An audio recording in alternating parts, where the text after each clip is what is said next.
Today we're going to make chocolate chip cookies. This is a great basic cookie recipe that I give to my students as a kind of like first recipe so that way they can practice measuring their ingredients and they also get to follow a recipe and get something delicious at the end. So I'm going to give you a step-by-step on a simple cookie recipe that makes about 2 dozen.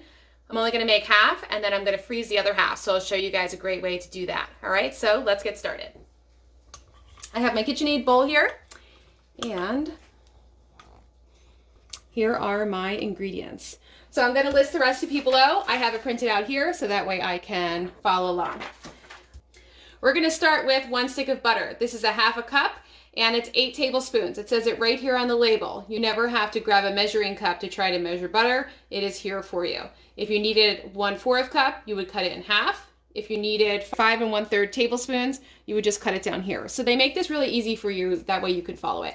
Now it's soft. It's at room temperature. It's squishy. It's not melted. Okay, melted is going to come out with a different consistency of your cookie. It's going to be crackly and it's not going to come out as delicious. So we're going to put this in our bowl. Our next ingredient is granulated sugar. Granulated sugar is just regular sugar, okay? They have powdered sugar, they have superfine sugar. Granulated sugar is just regular granules of sugar. So I have 1/2 cup. I'm going to scoop it and shake it, put it right in my bowl. Next thing I need is 1/4 cup of brown sugar. I have light brown sugar here. Depending on how light or dark your brown sugar is, depends on how much molasses is added. I find that I really like my chocolate chip cookies to have dark brown sugar. I had the light brown sugar open. If this is what you have on hand, totally acceptable. 1/4 cup. To measure brown sugar, you have to scoop it and you have to pack it. All right, I'm going to use my palm in the bag. If it's loose, you would just use your palm to begin with. And you're just going to press it in the cup. All right, you want to make it like wet beach sand. How you're trying to make your little castle. Pack it on in there. And this is what we're working with, okay? It's flat at the top, comes out like so. Beautiful. And we're going to plop that in there. Thing we're going to add is 1 egg. I'm going to show you a few different ways to crack an egg. You could crack it on the side of the bowl, messy. Don't ever crack it on this bowl, all right? It's messy, and if you get shells, you can't find them. You could use the back of a butter knife or an offset spatula, and you're going to stand here until it breaks, all right? You could do that, but you might get little shreds of egg in your product. So what I like to do is just gently tap it on the countertop. I know that it's open, and I'm going to crack it like this. I like to use a clear bowl. That way if there's any eggshells, I can see them. The last thing I'm going to add is a teaspoon of vanilla. Okay? So we're going to blend together our softened butter, granulated sugar, brown sugar, egg, and vanilla until it's creamy. We're going to use my paddle attachment on the KitchenAid. You just line up the keyhole with the little keyhole here and then you lock it in place, okay? Put the KitchenAid down, lock it, and we're going to turn it on. Oh, we have to preheat our oven to 375 degrees. 375, and we'll press start. So that will be good to go by the time we're ready to scoop our cookies out, all right? Now this is looking pretty good. So creaming together just means that you want it to become one mixture. We want the butter to not be chunky. We want it to be all combined with our sugars. We want our egg broken up. And to achieve that, we just let it keep mixing. All right, our next step is to combine our dry ingredients in a separate bowl. So we are going to need our flour, salt, and baking soda. You can turn this off, unlock it, lift it up, and we have a nice looking mixture there. All right, I'm going to scrape the sides of the bowl before I put in my dry ingredients. And so we have our flour. If you were using, if you needed it to be a gluten-free cookie, you could use the gluten-free 1-to-1 flour. I'm just using the regular here. We need 1½ cups of flour. So we're going to get a small to medium-sized bowl and add this separately. To measure my flour, I scoop, I use my offset spatula, and I scrape. You never want to pack down flour, okay? It's very dense, and it's going to make for a hard baked good. So I have my 1 cup. I have my 1/2 cup, like so. Dump that in there. Next thing we need is a 1/2 teaspoon of salt. Have my measuring spoons here. I'm using kosher salt. You could use iodized salt. You just don't want to use like coarse, like pretzel salt. All right, so here is my kosher salt, half a teaspoon. And the last thing is baking soda. Baking soda is going to make my cookies rise. What I love about this box, and as well as the baking powder box or container, is if you open this, it has a flat piece of cardboard here. That's supposed to make it easier for you to scoop and scrape. All right, so I'll do this in front of the camera. So you're gonna scoop and just scrape it on the top. Then you get a flat surface and you're gonna put it in your bowl. I just give this a quick little mix just to make sure all of the ingredients are incorporated. And what I'm gonna do now is scrape the sides of my bowl. I have my rubber scraper. Just lift this up. I'll pour this down.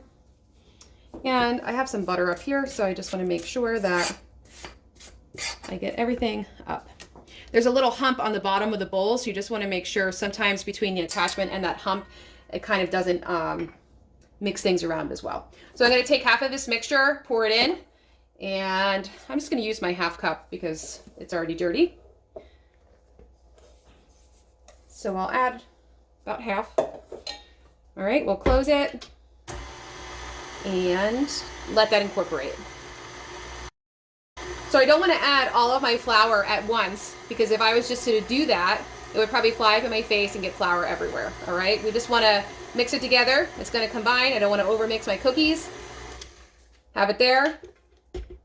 And we're going to add the rest. If you know that your bowl is smaller than this bowl, you could just pour it on in there. I wouldn't try that with a very large bowl. But make sure you have everything out of there. I have some little flour stragglers. And I'm going to turn it off and turn it back on. Now I'm probably going to scrape the sides of my bowl again before I put my chocolate chips in. We'll just see what it looks like. All right, so this is combined. Let me scrape the bowl. I like this rubber scraper because it's a little bit thicker and it doesn't like bend. So I'm in control of my dough. All right, you guys see how there's like little dry spots in the bottom there? We want to get all of those incorporated in the dough. So it's all combined. My last thing that we have to add is our chocolate chips, all right? Now I have a mix today because I'm running out, but I really like the mini chocolate chips for these chocolate chip cookies. I find that it provides like a less aggressive flavor for like the big chocolate chips, and you also get like a nice pleasant chocolate chip in every bite. All right, you get a few, you get a nice chocolate taste. So altogether we need 1 cup of chocolate chips. So I'm gonna see what I have left here. And then I have Ghirardelli baking chips that are a dark chocolate. Very delicious. So we'll have a milk chocolate and a bittersweet dark chocolate. So this is about half a cup, I'd say. And we'll pour the rest in up here. Now these are obviously a lot bigger, but we have a nice variety of chocolate. Okay. Now again, if you have all of the same chocolate chips, you would just add that and be done. We'll add those in, and I just want to mix it until it's combined. I don't want to, you know, leave it on there for a long time and break up all the chocolate chips. And we're done. All right. So I'm going to use my rubber scraper to get this off my paddle attachment, and we're going to scoop.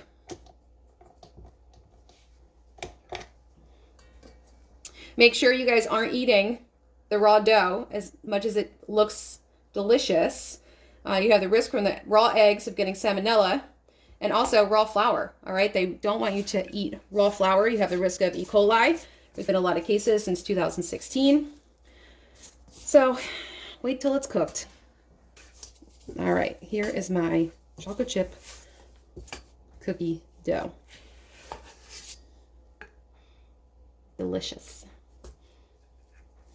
So I'm going to drop my cookies on an ungreased cookie sheet.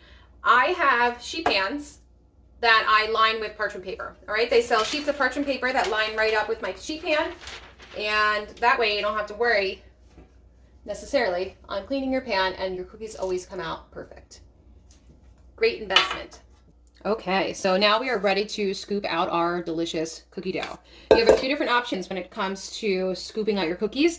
I have cookie scoops. This makes for a perfect cookie every time.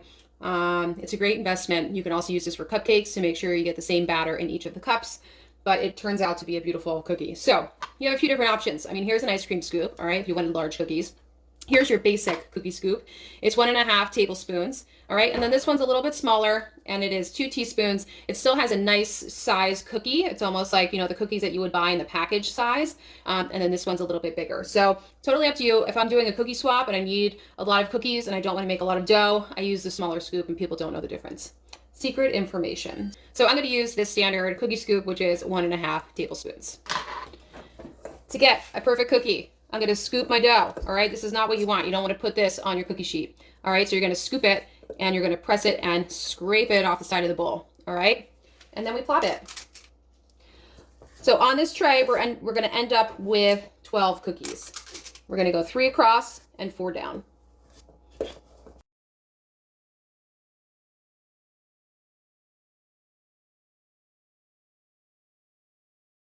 So here are my 12 cookies that I'm going to put in the oven. All right.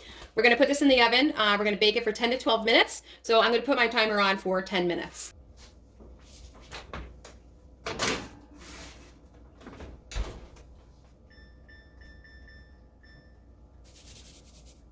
So I've scooped out my 12 cookies. They're in the oven baking. I got a few more minutes left.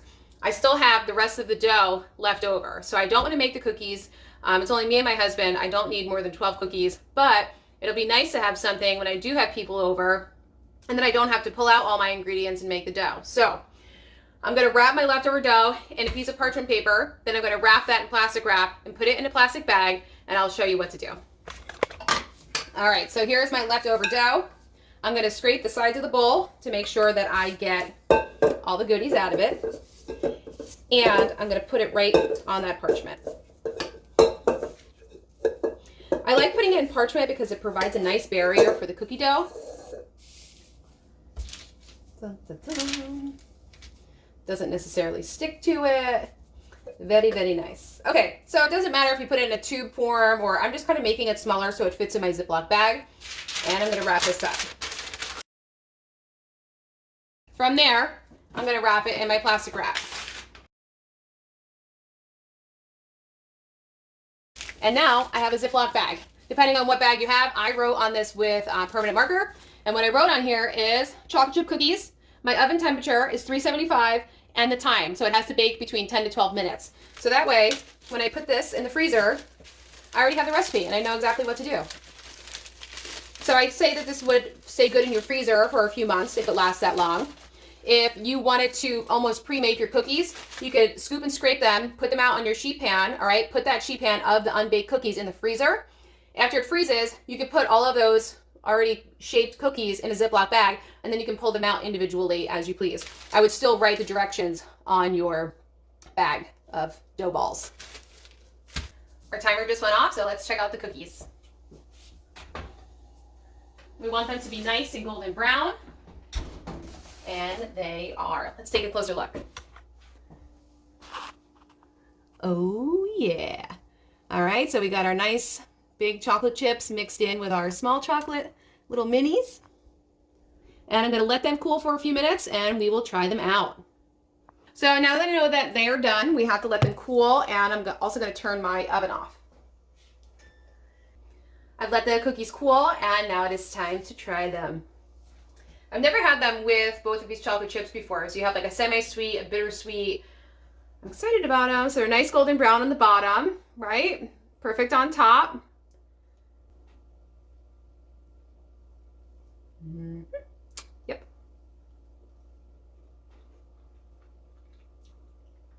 Yum. It's perfect. Highly, highly recommend this recipe.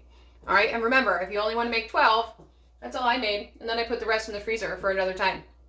Enjoy the recipe. Subscribe to the channel. There's a lot of different recipes on there. I have a chocolate chip recipe, or a chocolate chip cookie recipe that's like the size of your face. You scoop it on a pan, you slam down the pan a few times.